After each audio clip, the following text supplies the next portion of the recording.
e nos conduz a paz do Senhor. Mas é bem interessante essa situação. Então, vamos ver a 531A. Pode-se pôr termo a isso e por que meio? Quer dizer, essa situação, né? Do espírito perseguir, deixar de perseguir, isso é o tipo da desobsessão, né, de Djalma Mirim? Esse caso que ele está falando aqui é desobsessão. Começa assim. Começa assim. Aí a gente vai conscientizar o espírito para que se afaste, para que aquela influência não atrapalhe a vida das pessoas, está atrapalhando, que ele está prejudicando, quem com ferro fere, com ferro é ferido. É a mesma coisa que está conversando com uma pessoa que deseja fazer mal a outra pessoa, não é assim, Djalma? Dessa maneira. Ele pergunta aqui qual o meio que tem para evitar isso, né? Para acessar isso, né? Para evitar essa influência. E a resposta está aqui, e é que nós sabemos, a oração, né? A oração tira você da frequência.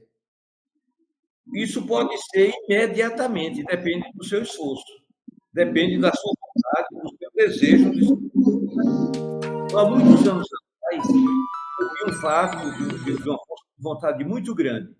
Vinha um pregador de Recife, ele era um militar já bastante idoso, bastante velhinho, e vinha, se prontificava, saía de Recife para a Federação Espírita Paraibana, no dia de sábado, para dar aula no final da tarde, e eu participava.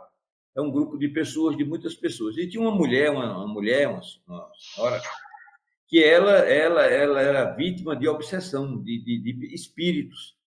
Mas e ele conversava muito com ela e orientava ela, mandava ela orar muito, e, rapaz, foi uma modificação assim estrondosa. A mulher seguiu aquele conceito na oração, no trabalho, tentando desconectar, orava, trabalhava, ocupava a mente, que era muito cheio era o veículo da perturbação, né, esse contato mental. Quando ela entendeu aquilo, que ela assimilou aquilo, entendeu que aquilo dependia tão somente dela, rapaz, eu acho que em 2 meses, assim, a mulher estava outra pessoa, era outra pessoa completamente diferente. E persistiu, né? Persistiu naquela conduta dela. Então, tudo depende do indivíduo. Você sai da conexão, ele não lhe alcança, que a conexão é mente a mente.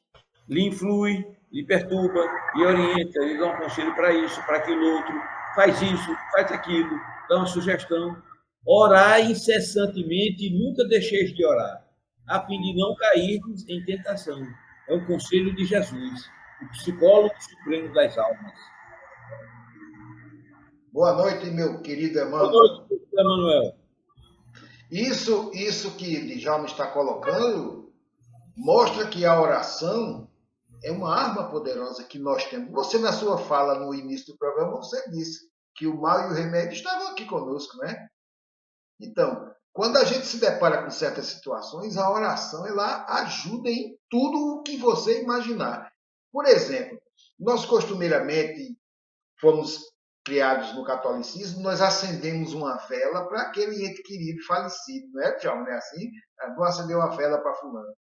Com a ideia de que aquela luz da vela vai ajudar ele lá. Infelizmente, éramos enganados, porque não vai. Essa luz que está me iluminando aqui, ilumina a mim, porque onde os espíritos estão, existe uma luz própria natural, como a do sol serve para nós durante o dia. Então, a oração, aí sim, manda essa luz para quem quer que seja e onde quer que esteja. Não é assim, João? Dessa maneira. Aliás, a oração era uma prática constante de Jesus.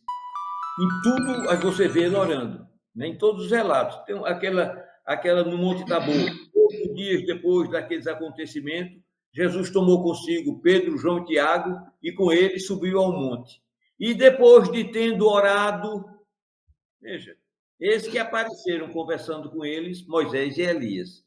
A oração era fundamental, a prece era fundamental. É isso que a doutrina espírita, todas as suas atividades é com prece, durante a prece, finaliza com prece, a necessidade da prece, do culto do evangelho no lar, da prece diária e constante, para que elevemos o nosso grau de entendimento e de frequência. E lembrar de um detalhe, né, Djalma? Nós estamos falando em orar, não estamos falando em ditar rezas feitas, um Pai Nosso, uma Ave Maria. Não faz mal se o fizer. Mas é a conversa, não é? Com Deus, não é isso, Djalma? Dizer a Deus o que você quer, o que você precisa, o que você pretende, pedir a orientação. Não é assim? Assim, me permita, Matusalém.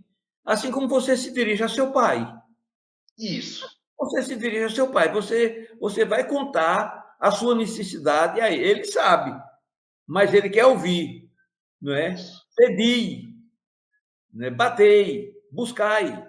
Ele sabe da nossa necessidade, mas quer, é uma exigência para que a gente aumente a nossa frequência, porque tudo vem daí, né? A frequência que você sintoniza, a emoção que você bota no seu pedido. Não é só pedir, é a emoção, que hoje a neurociência demonstra que o coração ele tem parece que 5.000 vezes uma frequência magnética maior do que a do cérebro. O coração, não é? Aquilo quando Jesus diz assim: quando unirem os dois, tudo vos será possível.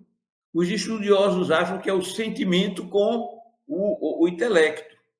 Né? O sentimento e o intelecto, você juntar aquilo no seu pedido, botar sentimento naquilo que você está dizendo. Falar com frequência, porque a doutrina vai nos dizer que não precisa você gritar. Nós estamos mergulhados na vida, nós estamos mergulhados em Deus. O nosso pensamento está em contato direto com o pensamento divino. Isso está no livro Gênesis. Não é? Assim como o sino faz vibrar as moléculas do ar, o nosso pensamento repercute, vibram em Deus. Isso é muito forte.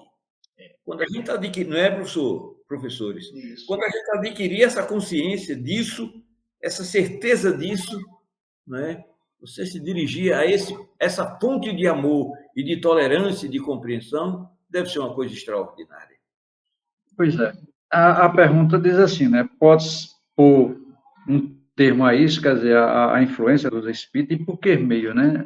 Vocês já falaram alguns meios, mas tem um meio que é muito importante, mas muito importante, e que cada um devia bem se compenetrar. É a prática do bem e amor ao próximo. Quando a pessoa pratica o bem e o amor pelo próximo, a gente começa a quebrar uma imensidão de trevas ao nosso redor. Lembrem-se das leis das afinidades, semelhante atrai semelhante. Então, pedir